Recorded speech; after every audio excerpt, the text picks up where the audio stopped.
Agora eu entendi direito, Vicente. De uma certa forma, o Estado Novo controlava todo o desenvolvimento econômico, certo? Exatamente. E centralizava toda a política também. Mais do que isso, nessa época havia uma centralização administrativa, Gil. Agora, por que ele precisava controlar todas essas coisas, hein? Olha, pelo que eu li a respeito, o governo achava que a centralização administrativa era a única maneira de aumentar a eficiência do Estado e acabar com a influência das oligarquias regionais. Mas o que é oligarquia mesmo? Oligarquia é o governo de poucos, isto é, um governo que representa apenas os interesses de um pequeno grupo de pessoas. O Estado Novo tinha como um de seus objetivos combater os pequenos grupos regionais em favor dos interesses de toda a nação. Uma das medidas que o governo tomou nesse sentido ainda existe hoje. O governo do Estado Novo criou os concursos para cargos públicos. Além de acabar com o favorecimento a parentes, amigos e correligionários políticos, os concursos visavam recrutar pessoas tecnicamente capazes para o exercício de cargos públicos. Quer dizer, então, que essa história de fazer concursos para virar funcionário público começou nos tempos do Estado Novo. Pois é, rapaz, que engraçado. Agora só me pergunto uma coisa, será que adiantou?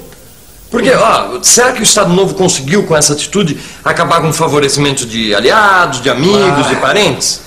É claro que não.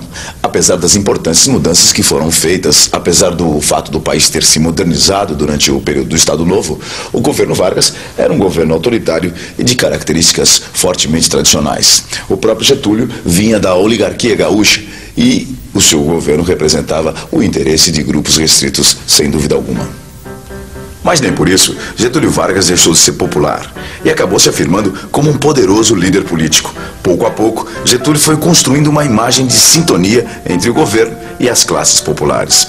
A educação e a propaganda ocuparam um papel importante na construção dessa imagem. Através da educação, o governo de Getúlio Vargas foi difundindo valores e noções comuns a toda a nação. A propaganda foi outro importante instrumento de construção da nacionalidade.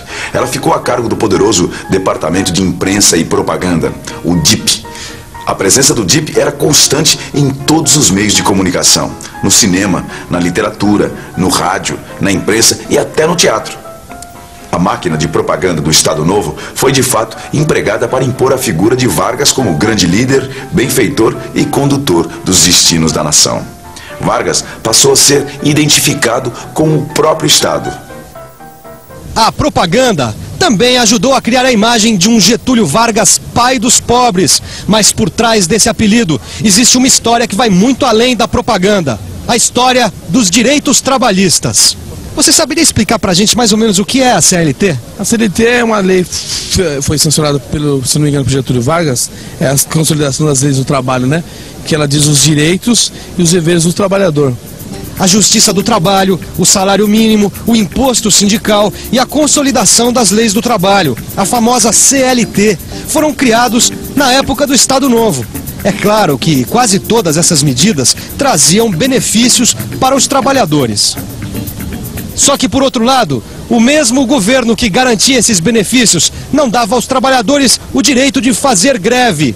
Os sindicatos nada podiam fazer contra o governo. Até mesmo o lockout, a greve patronal, era proibido.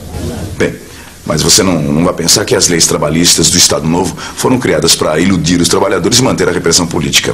O governo, sem dúvida, garantia a aplicação desses direitos. Tanto assim que alguns setores empresariais não ficaram nada contentes com essa história.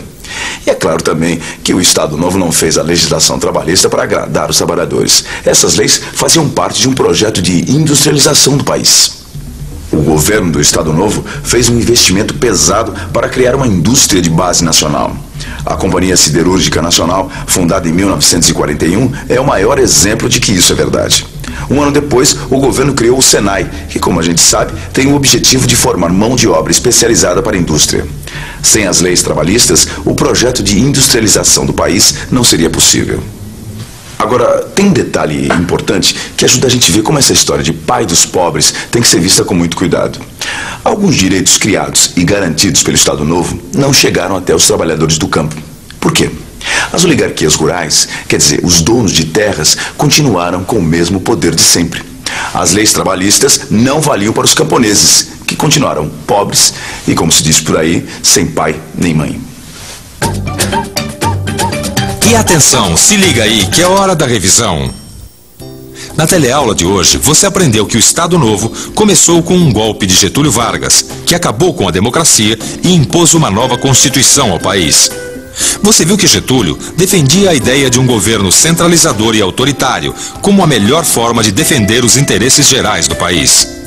Você aprendeu que um dos pontos mais importantes do Estado Novo foi o esforço do governo em investir na industrialização do país. E que, inclusive, as leis trabalhistas foram criadas para garantir que as relações do trabalho nas cidades não prejudicassem esse processo de industrialização. Você viu ainda que a imagem de Getúlio como líder da nação e pai dos pobres foi criada com a ajuda de projetos de educação e de uma forte máquina de propaganda do governo.